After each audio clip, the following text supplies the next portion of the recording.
Hi, this is Danielle Presley. This is my discussion on Unit 2, Chapter 5. So we'll be going over the elements of design. The 7 most common discussed elements are space, line, shape, size or scale, color, texture, and value. Though I did some research and saw there are other designers and artists, tried to combine the words there, who will only apply 6, and I actually saw one that did as many as 10. Some of the other elements that they included were typography, dominance and emphasis, balance or harmony, and points. All of these elements, though, are pretty much the basic building blocks of communicating through visual messages and design in any art form. They're used to convey movement and more, invoke feelings and sway your energy, and they're going to be hopefully visually appealing to the viewer. These tools help ensure that the design is pleasing and engaging, uh, and it is in combination of all of these elements that designers and artists accomplish these goals. So the first one we'll be going over is space. Space is pretty much, it's simplified, is the canvas, whether that be the screen or a piece of paper. Your negative, empty, white space is the space that doesn't have anything inherently in it or on it. While the positive space is the space where we've drawn and we've put the design. Um, you need to really think about both of these and consider them as you're doing your design and as you're planning this, because too much negative space and your design will feel lost and alone, but too little and your design is going to end up being very crowded and overwhelming. The two examples, though the best example would be the entire page itself, I suppose. The two examples I included are the X-ray flowers.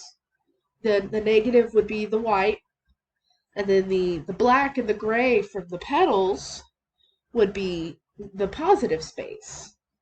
And then my second example are just these real simple, pretty spirals with the leaves. Again, the white would be your empty space, with the black being the positive.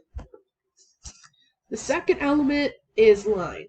Your lines are typically going to be the marking or markings, depending on how you do it, connecting two or more points together, and they really do help move the eye through an image or provide structure for your design by giving, your edges and your shapes, your borders. Lines usually tend to be solid, though they can actually be dotted or dashed, as seen with the first example, which is the constellation Scorpio. Uh, Lines tend, they tend to convey movement, and they can add weight depending on how thick they are. There's no one way to draw these lines, and depending on how you draw them, they can convey different things. So the second example you see is just different type lines looking like they're sketched down with pencil. The third element is shape. Shapes are lines drawn in a certain way, connecting. Circles, ovals, the curved lines show an organic feeling, while squares and rectangles convey something man-made, as it was explained to me, with sharp lines or straight lines and sharp corners. The feeling of a shape can change based on how they're drawn or manipulated. And we can even go through and use these basic shapes as a way to break down and better understand more complex silhouettes, such as a human body or animals. So the examples I showed is a basic equilateral triangle, and then a circle appears to be done in chalk, and then a slightly more complex shape would be the star, which, as you can see, can actually be broken down into triangles and a pentagram. So the fourth element is size and scale. Fairly easy, it's fairly self-explanatory. This is the height and weight of your design, how much space it takes up, uh, how much of the positive space it is, and how much negative space it leaves. A size is what shows, as I said, how much space is or isn't being used. The weight of a design is what really can convey something feeling too spacious and distant or crowded and busy if inappropriately applied. As you can see in the example, the positive space is a series of circles of varying sizes in a simple S shape. So the fifth element here, is color and is a personal favorite. And color is going to be your most complex and important element of design. An amazing design can effectively be ruined based on the colors you choose.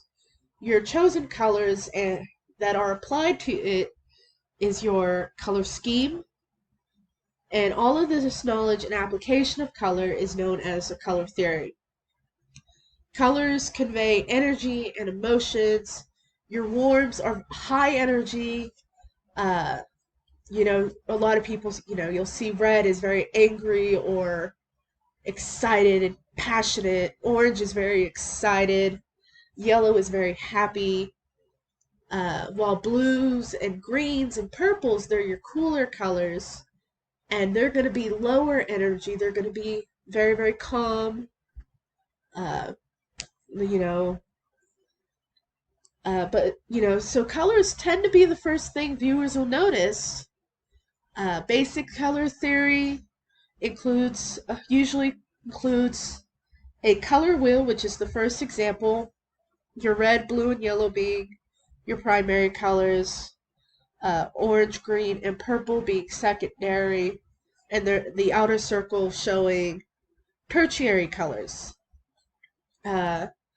But this also includes, your intensity of your colors, your tints, tones, and shades.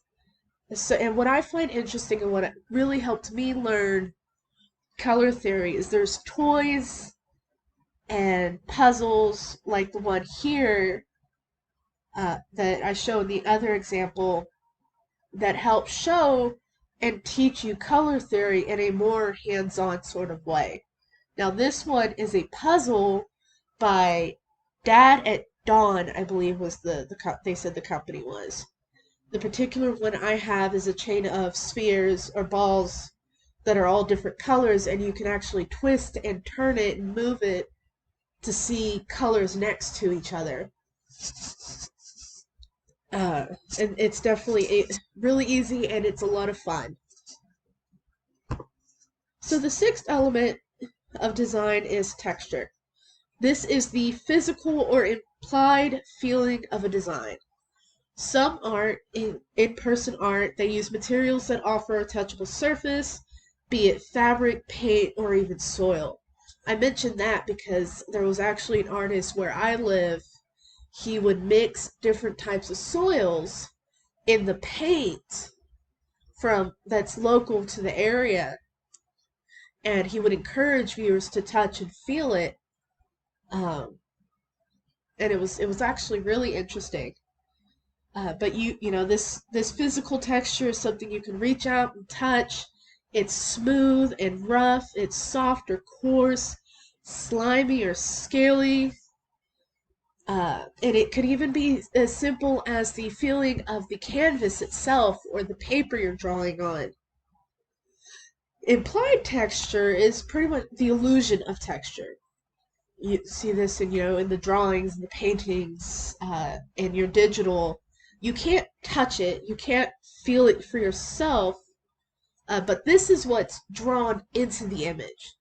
It's a combination of other elements such as your lines and value and color that show you a sense of texture, a sense of realness based on the memory of touch. So the final element is value, and that is a scale of lightening and darkening in an image, usually starting with white and ending in black, where light hits on an item in this image, it'll be lighter, and then the shadow or in the other side, farthest away from the light, will be darker. Usually it's in grayscale, so that your value is going to typically be a mixture of the white and black, and it fills in this value with these shades of gray. This adds depth to any image and design and helps convey a 3D feeling out of a 2D image. The difference between the white and the black is your contrast. So, your white's going to look a lot brighter next to black, and your black's going to look darker next to white. And the more shades you have to the scale, to the image, the deeper the value is going to be. So thank you for joining me, and I hope you have a good day.